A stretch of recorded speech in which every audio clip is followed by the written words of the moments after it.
Big round of applause for Julia. One more time for Julia. Come on. Thank you. I was a lifelong camper, but I was really excited when I became a camp counselor because I knew I would really thrive in that authoritarian environment, overseeing all the kids, because I'd learned the ropes and I knew how to handle myself at camp.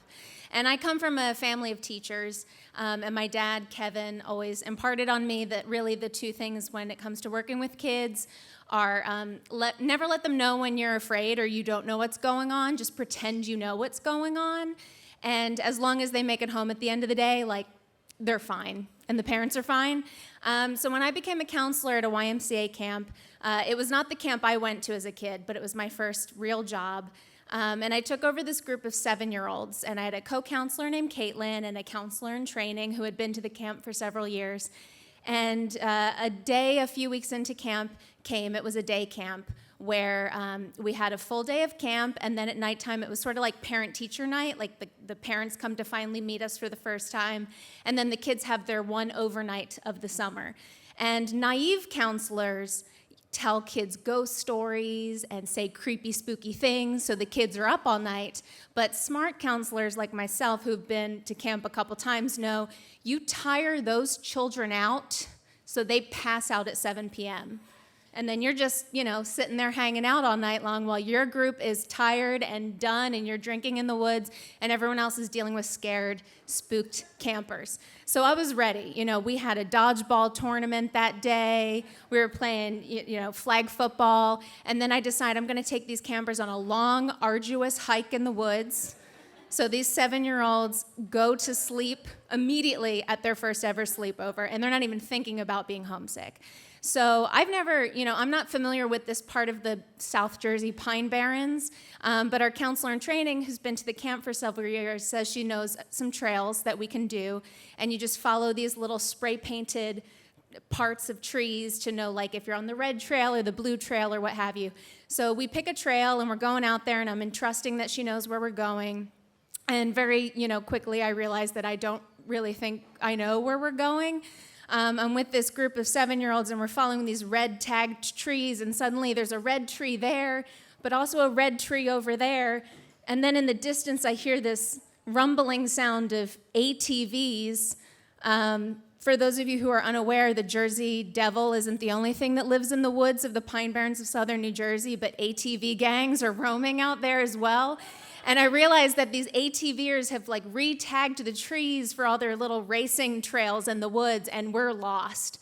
And I'm just hearing Kevin's voice in the back of my head, just don't let the kids know that you don't know what's happening, and as long as everyone gets home that night, things are going to be okay.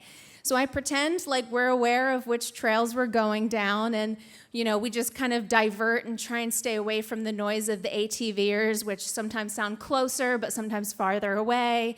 And, we're out there for a couple hours at this point of a hike that was not intended to be that long.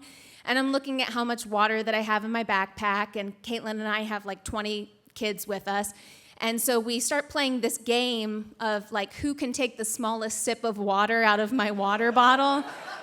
It gets bleak fast, everyone. It's like a low-stakes game of Life is Beautiful plot. And I'm just we'll just pretend the game is how little water can you drink right now and who's the least hungry. So we do that, and then, we walk a little bit farther, and then a few of the girls mention that they have to pee, and which I don't know how it's possible because I'm sweating profusely and there's nothing left in me, but they have to pee, and I don't know what to do with them because I don't want, when you have 20 kids that scatter, you don't know where to find them, and again, we're in the woods, and so I tell them the next step of the game is everyone has to form a circle, find a radius where I can see you, and you have to pee somewhere visibly near the counselors. Because again, if one starts going over behind that tree and one's peeing over here and I lose one, I don't know what I'm supposed to do. So I tell everyone that today's a special day and we're doing a game and you can just pee wherever you want. And, they're in these one-piece bathing suits and they're stripping down and they're just they're trying to pee on trees and direct where they're peeing, and they think it's really funny. And to me, I'm like, there's so many things in the training they said not to, this is something we shouldn't be doing. But again, we're like making it a game and it's supposed to be fun, when in my head I'm like, I don't know what I'm supposed to do. I have this brick Nokia cell phone that doesn't get reception out here. And it's just a ticking clock to when the parent counselor teacher thing happens tonight. And I meet these moms and dads if we make it back. So the girls are peeing all over the place. And then, we continue walking a little bit longer, and I'm not seeing any more tagged trees at this point. We've gone out as far into the Pine Barrens as we can get.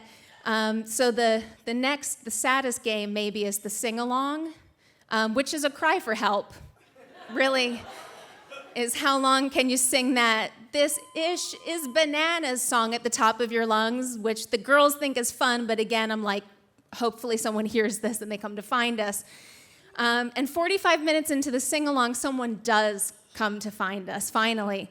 And we march out of the woods, and that night it's time for the parent-teacher conference thing, and I meet these moms and dads, and I'm waiting to get fired at this point, basically.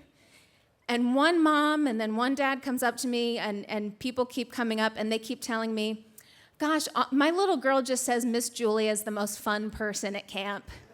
And they said that they got lost today, but you just tried to make it really fun, that you didn't know what you were doing.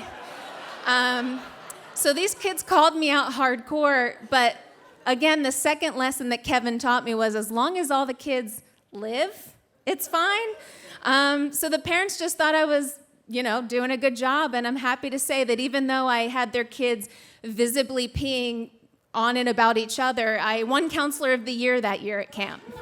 Thank you very much. Come on for Julia.